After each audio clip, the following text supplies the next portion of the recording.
Secretary of Transportation Pete Buttigieg.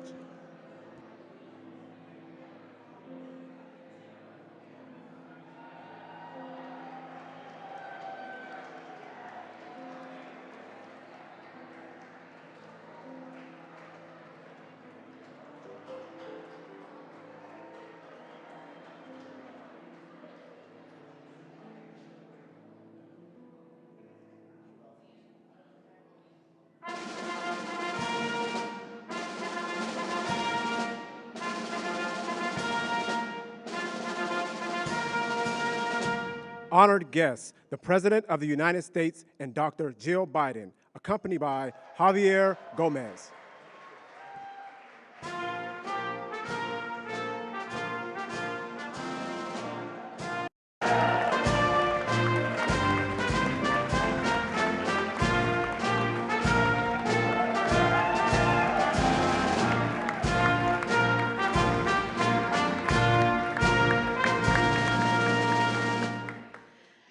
Thank you, everyone. Finally, we're all back at the White House together. And doesn't this feel great?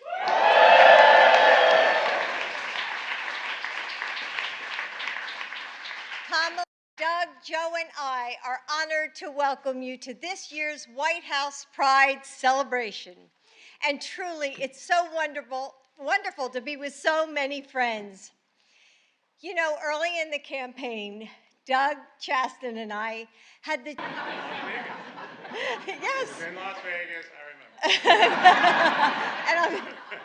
So it was late on a warm October night in Las Vegas, and we were all candidates' spouses at the time, but there was an energy in the air that brought us all together, and we had the chance to get to know one another. And we made a promise then that our next Pride celebration would be on the South Lawn of the White House.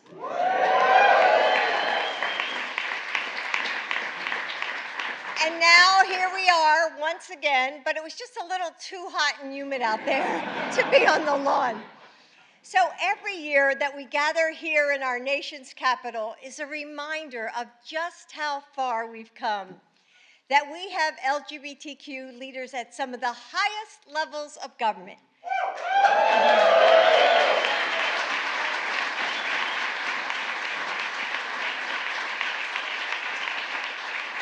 That we can gather to celebrate all of you. That your president and I are proud to stand with you and fight beside you. But we know that this progress hasn't reached everyone in the same way. We know that in places across the country, like Florida, Texas, or Alabama, rights are under attack. And we know that in small towns and big cities, prejudice and discrimination still lurk. It shouldn't take courage to be yourself. It shouldn't take courage to go to school and walk down the halls as the person you know you are. It shouldn't take courage to hold the hand of the person you love on a bus, to kiss them goodbye on the sidewalk, to share one of the most fundamental and beautiful connections that any one of us can have in this life. It shouldn't. But too often and in too many places, it still does. And in some way, all of you here today have called on that courage. And you've used your voice to say, we will not go back.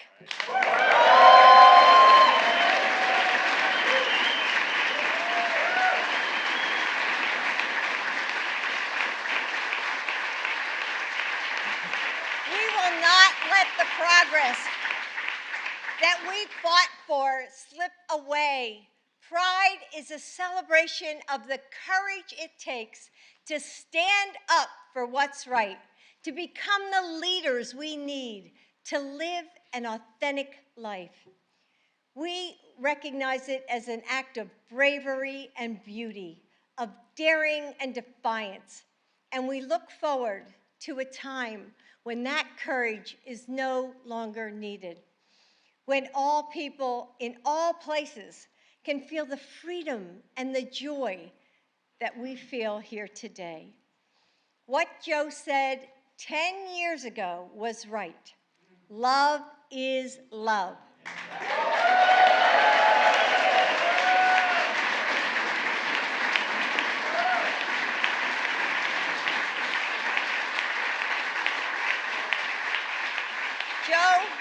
Joe and I are grateful for all of you, and we will never stop working for that future. So now I'm so proud to introduce our next speaker. I'm always impressed when young people are brave enough to come to the White House and speak in front of so many leaders. But after organizing a walkout at his high school to protest the Don't Say Gay bill, leading a rally of his peers,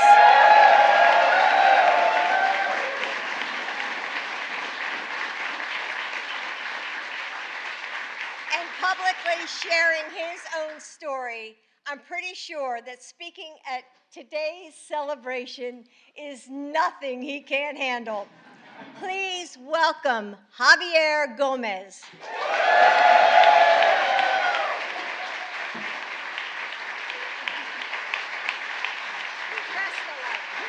Yes, we press the light.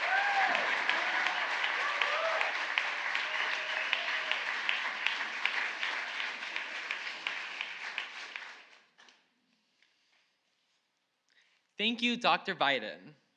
I'm honored to be with you today, an educator who champions students, as well as with the President, Vice President, and Second Gentleman.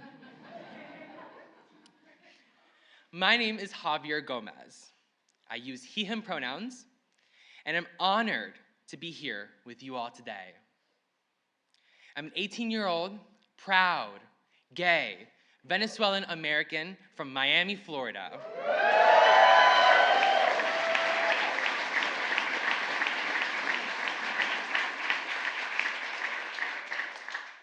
I graduated high school last week, and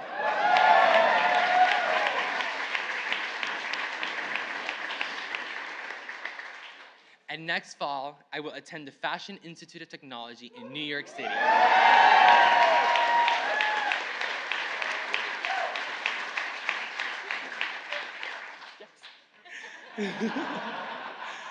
Oh my God, the Vice President told me it was a big deal. Oh my God.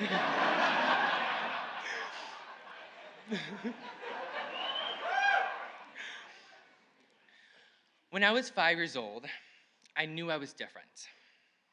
I knew I liked boys, but I didn't know the words for it. I was mocked and bullied for being too gay, too feminine, or too outgoing. Those words silenced me. But I had an escape from this. My openly gay 5th grade teacher. He created a classroom that made me feel welcomed. I even remember noticing his rainbow socks. It was a small but big symbol that gave me hope. As I grew older, coming out was a rocky process. But my 5th grade teacher provided me the support I needed to understand my identity. I fear other students in Florida and across the country would not be able to get the same support because of hateful legislation like the Don't Say Gay bill. But my presence here is a testament that we are fighting back.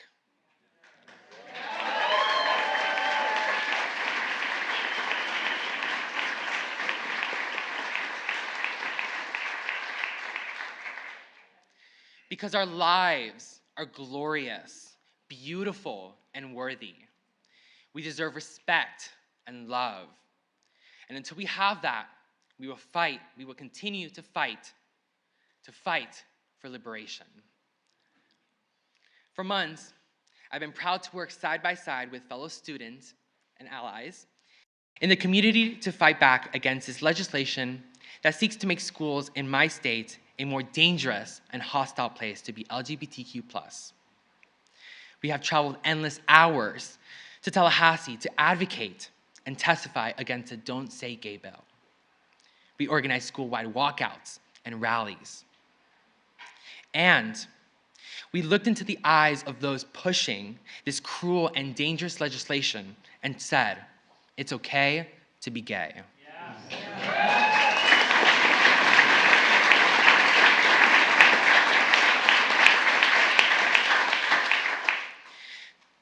I'm fighting for the next little Javier, so he doesn't have to cry himself to sleep every night, aching that he wakes up normal. To all the supportive parents, youth activists, teachers, and allies, I am proud to stand here today with you and with a true leader.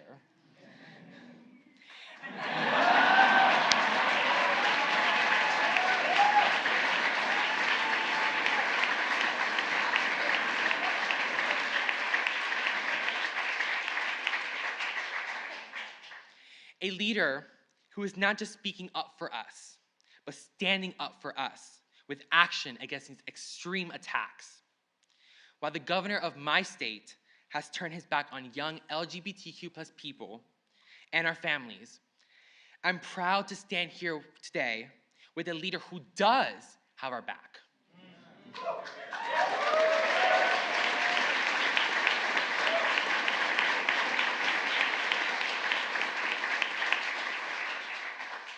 It is my greatest honor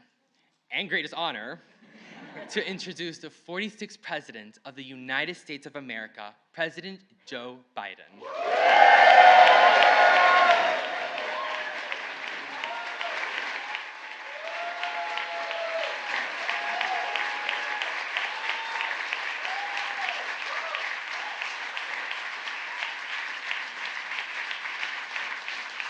Thank you.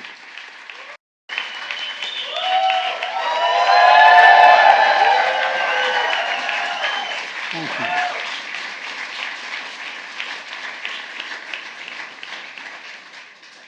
My name is Joe Biden. I'm Jill Biden's husband and Valerie Biden's brother. And let me start off by saying, Javier, when you're president and they say, Joe Biden's out in the waiting room, promise me you won't say Joe who. Okay.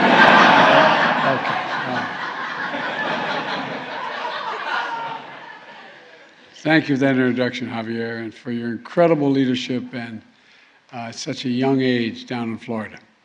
You know, who knows, maybe, as I said, someday you'll be standing here. And Jill just mentioned, along with Kamala and Doug, it's great to see so many friends, and I mean that, friends here in Pride Month, here in the White House. Speaker Pelosi is here, God love her. Thank you, Madam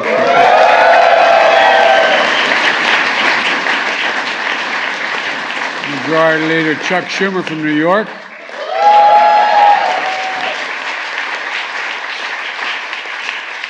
Senator Tammy Baldwin is here, too.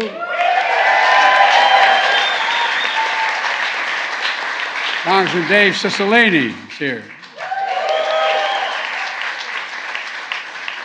And the senator who took my seat in the United States Senate, a guy named Chris Coons. Chris. And other members of the Equality Caucus. There are too many other people to mention by name. I shouldn't probably have started, but I want to say I acknowledge Judy and David Shepard, parents of Matthew Shepard.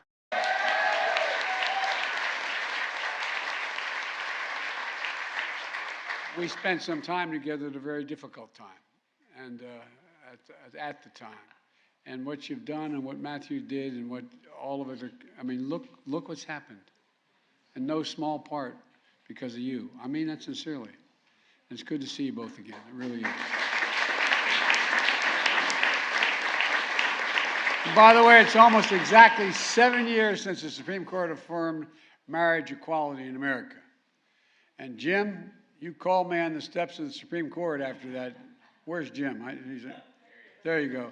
You called me. I got this phone call. when the court decision came down, and Jim was standing on I think you were on the steps of the Supreme Court when you called me, and you said, well, we did it.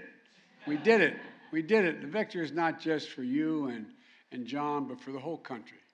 The whole country. And Jim, it's good to see you, pal. It really is. You know, and as a point of personal privilege, I want to acknowledge Sarah McBride. Sarah, where are you?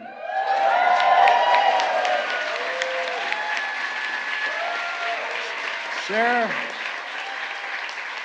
used to work for our deceased son, Bo, in the Attorney General's office in Delaware. She's the first transgender state senator in history. And when I served as vice president, Sarah was an intern in the White House as well. That's why I kept my office going. And as I said, she also worked for our beloved son, Bo, as the Attorney General, and they passed, anyway, they did a lot. They did a lot together. Sarah, you're wonderful to see you, kiddo. Look, last year we hosted this event, and the message is simple. Pride is back at the White House. It really is. And from day one, this has been the most pro-equality administration in history, led by guys like Pete Buttigieg.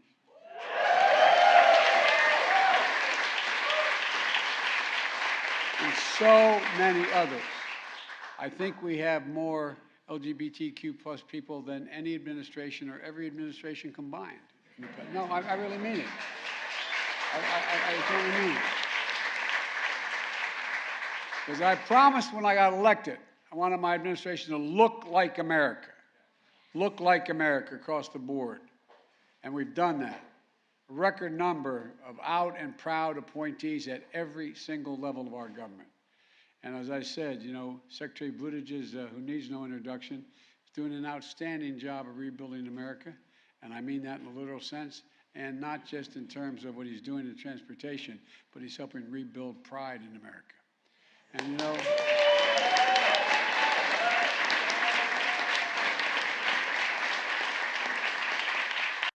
and my public spokesman, Karine Jean-Pierre, is making history for Canada.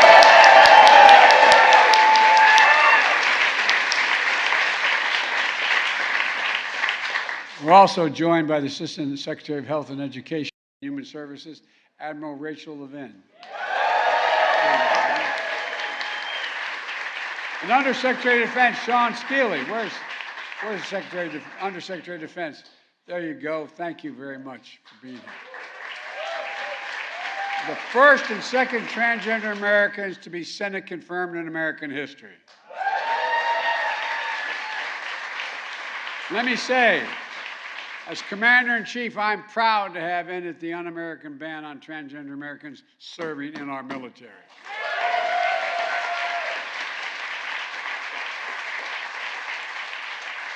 And just last week, the Department of Defense announced new policies allowing HIV-positive service members to finally be able to be deployed and commissioned.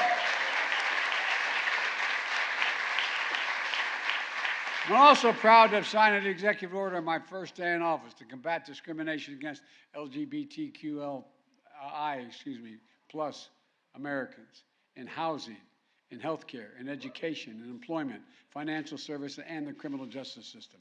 First thing I signed. And you know,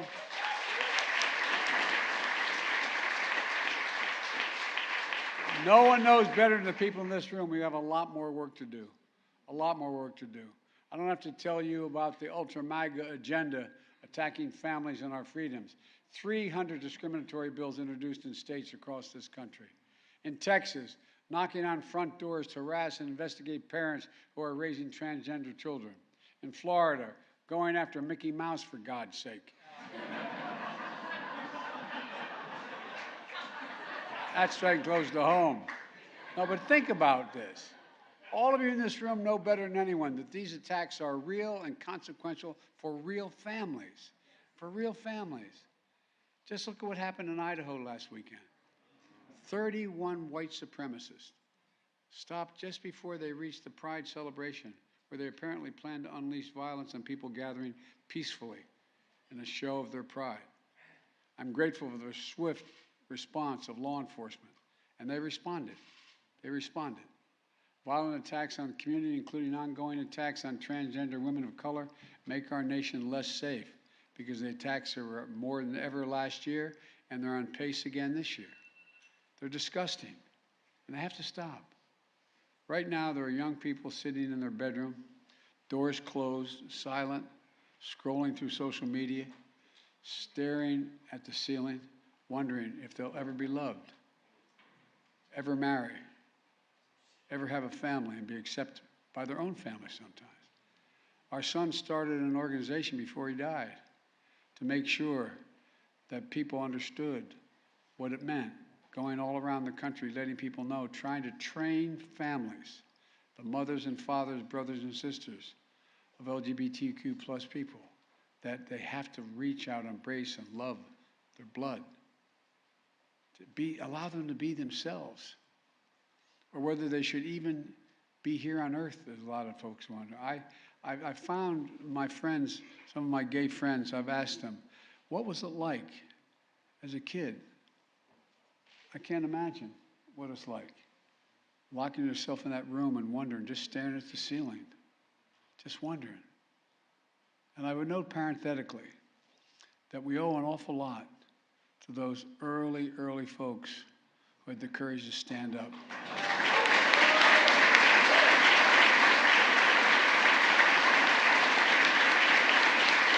No, I really mean it. The message then was not only could you be physically beaten, but you'd lose your job. You couldn't, we owe so many people. And my message to all the young people, just be you. You are loved. You are heard. You are understood. You do belong. And I want you to know that as your president, all of us on this stage have your back. We have your back.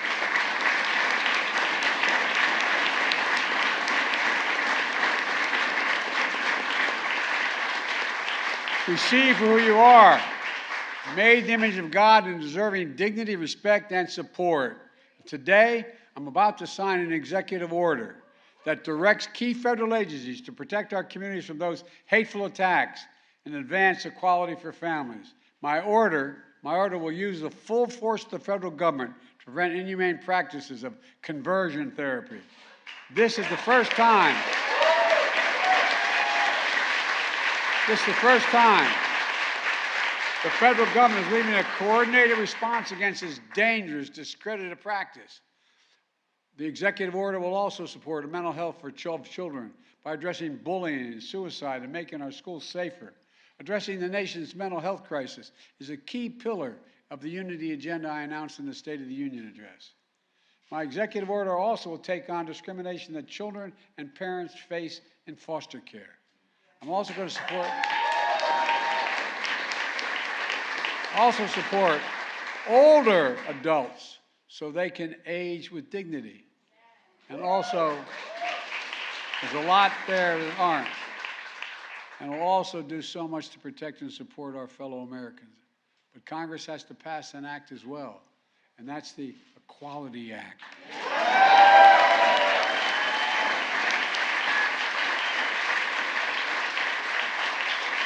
Which will enshrine the long overdue civil rights that protects all Americans, every American. Let me close with this. We're in a battle for the very soul of this nation, and that's not hyperbole. We're in a battle for the soul of the nation. When I look around this room here and all you here today, it's a battle I know we will win. We will win.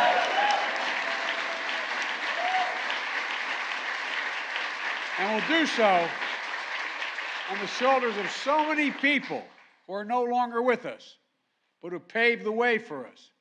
People like Gloria Allen, known as Mama Gloria, who transitioned in 1950s and who passed away just 2 days ago.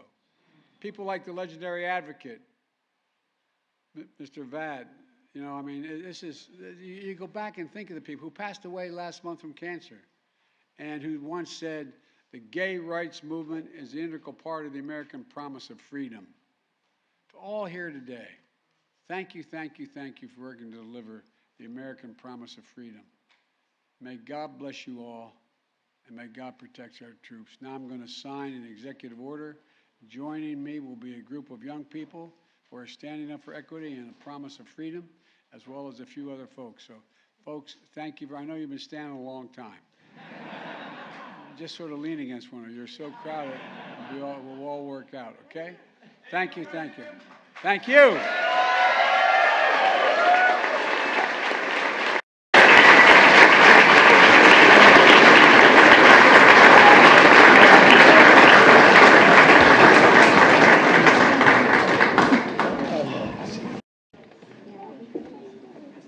Advancing equality for liberation, for lesbian, gay, bisexual, transgender, queer, and intersex individuals. That's what I'm about to sign.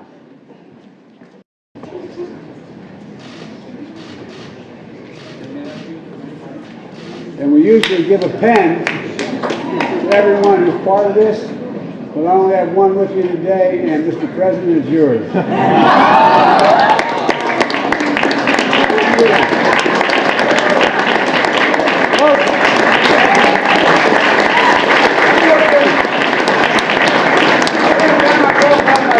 House up in Pennsylvania. He yelled, "Joey, keep the faith." Our grandmother, they'll know. Spread the faith. Go spread it. Let's go.